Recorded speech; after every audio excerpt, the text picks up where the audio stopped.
Welcome to Daily Focus. I had a dentist appointment this morning, so I'm running a little bit late, but glad that you have joined me. And I've entitled this one, I Appeal to Caesar. And we left Paul. He had been with Felix, and now he was transitioning into in front of Festus and was entrusted to Festus's care. And the Jews come again with all of their false accusations. And it's unfortunate that we live in a world of those who feel like in order to get their way or to have their agenda fulfilled, that they got to trump up false accusations. They have to insinuate wrongdoing. They have to come across as highly offended. We have an out of control discrimination cry. We have an out of control racism cry. We have an out of control sexism cry and a sexist cry. People are just crying whatever they want to cry in order to get their way. And it isn't even really the foundation for what it is that they're arguing about or supposedly offended by, but it somehow gets attention and helps put people on the defense so that they can get their way. There are people today that will even falsely accuse people who will go to prison and to potentially be charged.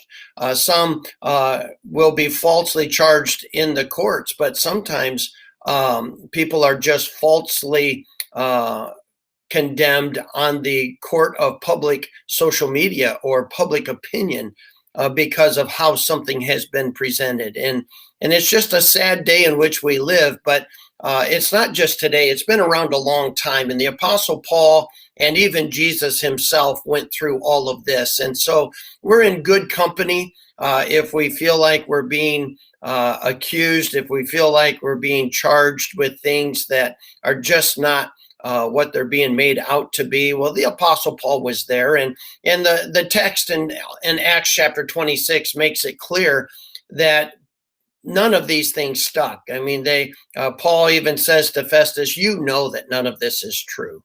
If I've done something that is worthy of death, then I will willingly die. I will accept the consequences. If I have done something that is not, then I will fight."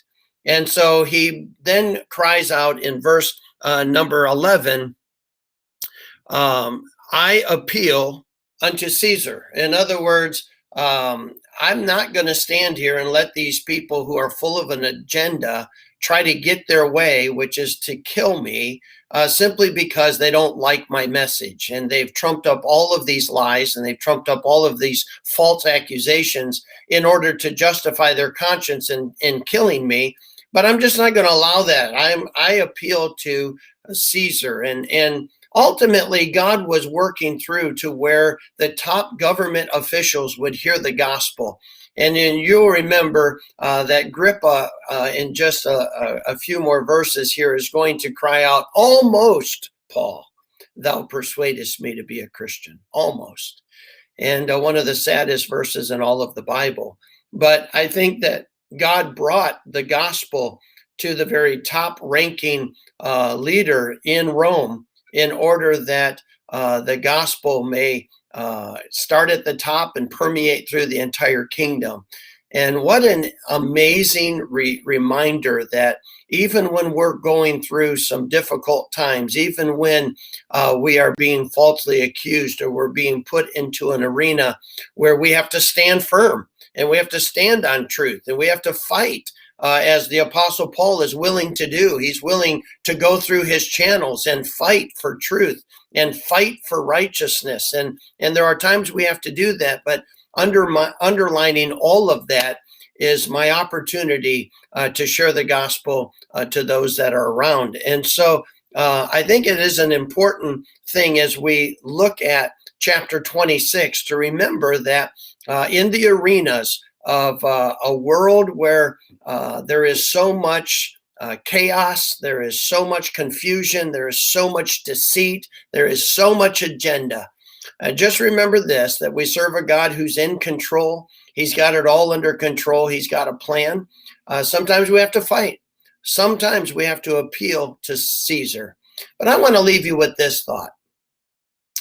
There are just times that I feel that we just appeal to God.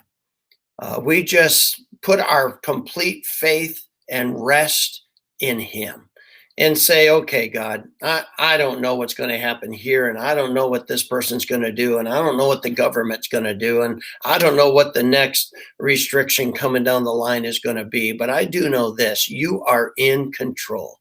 And because you're in control, I'm just going to appeal to you, and I'm going to submit my will to yours. And I'm going to let you decide what you want to do for your own glory. And I'm just going to participate in that program with peace and love and joy in my spirit, that I can take this straight to the creator of the world, the savior of my soul, the sustainer of the universe. I can go to God. And so there are times we appeal to Caesar. And then I believe there are times that we just appeal to God. May God bless you. I'll look forward to seeing you tomorrow.